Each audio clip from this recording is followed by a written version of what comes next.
មានតែសាច់ទ្រុងមាន់ម្ដុំប៉ុណ្នេះមកគឺធានាថាមុខម្ហូបមួយហ្នឹងគឺដឹងតែឆ្ងាញ់ហ្មងនិយាយរួមទៅបងប្អូនអើយគឺងាយខ្លាំងមែនតែនចម្អិនតែមួយផ្លេតគឺបានញ៉ាំហើយអញ្ចឹងសម្រាប់សាច់ទ្រុងមាន់នេះគឺយើងយកវាមកហាន់ចាជាច្រវាមូល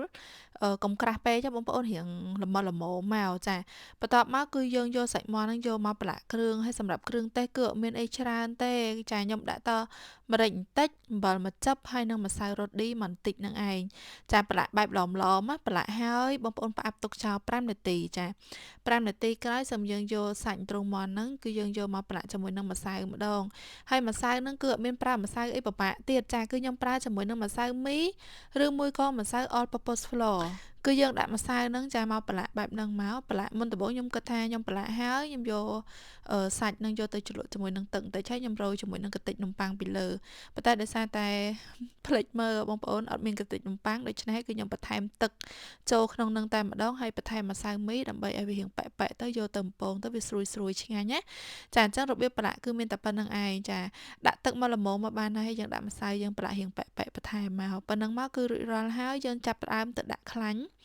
សម្រាប់ពិធីបំពងវិញគឺយើងត្រូវការខ្លាញ់ឲ្យក្តៅសិននៅពេលដែលខ្លាញ់យើងក្តៅខ្លាំងហើយសូមយើងដាក់សាច់មាន់ចូល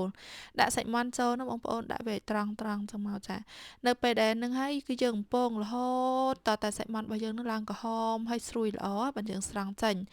ហើយមុខម្ហូបមួយមុខនេះបងប្អូនចង់ជ្រលក់មួយទឹកម្រេចក៏បានជ្រលក់ជាមួយនឹងទឹកប៉េងប៉ោះក៏បានដែរគឺឆ្ងាញ់ណាចាសម្រាប់នេះវិញគឺកូនខ្ញុំគឺគាត់ចូលចិត្តញ៉ាំខ្លាំងមែនតើហ្មងហើយជាពិសេសម៉ាក់មានកូនទូចណាកុំភ្លេចធ្វើមុខម្ហូបមួយមុខនេះឲ្យកូនទូចយើងញ៉ាំមកធានាថាឆ្ងាញ់ចាប់ចិត្តហ្មងហើយដូចកូនខ្ញុំអញ្ចឹង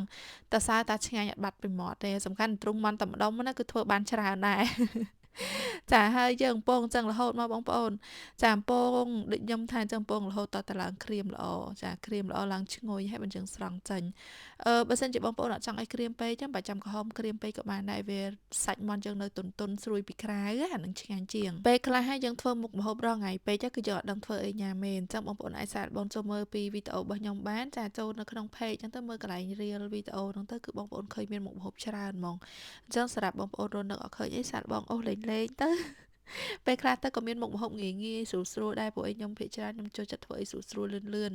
ហើយថ្ងៃនេះគឺខ្ញុំដាក់ឲ្យកូនខ្ញុំជ្រលក់ជាមួយនឹងទឹកប៉េងប៉ោះឆ្ងាញ់ណាបងប្អូនហើយមុខម្ហូបមួយមុខនេះយើងចង់ញ៉ាំលេងក៏បានដែរបាច់ញ៉ាំមួយនំបាច់ញ៉ាំមួយបាយក៏បានដែរគឺឆ្ងាញ់ហ្មងស្តៀង chicken nugget ណាចាឆ្ងាញ់ខ្លាំងអ្នកមើលតរូបរាងពណ៌សម្បុរគេក៏ដឹងដែរចាអញ្ចឹងសម្រាប់វីដេអូនេះគឺមានតែប៉ុណ្្នេះទេអរគុណបងប្អូនសម្រាប់ការគាំទ្រកន្លងមកបើសិនជាបងប្អូនពេញចិត្តកុំភ្លេចជួយ share វីដេអូនេះ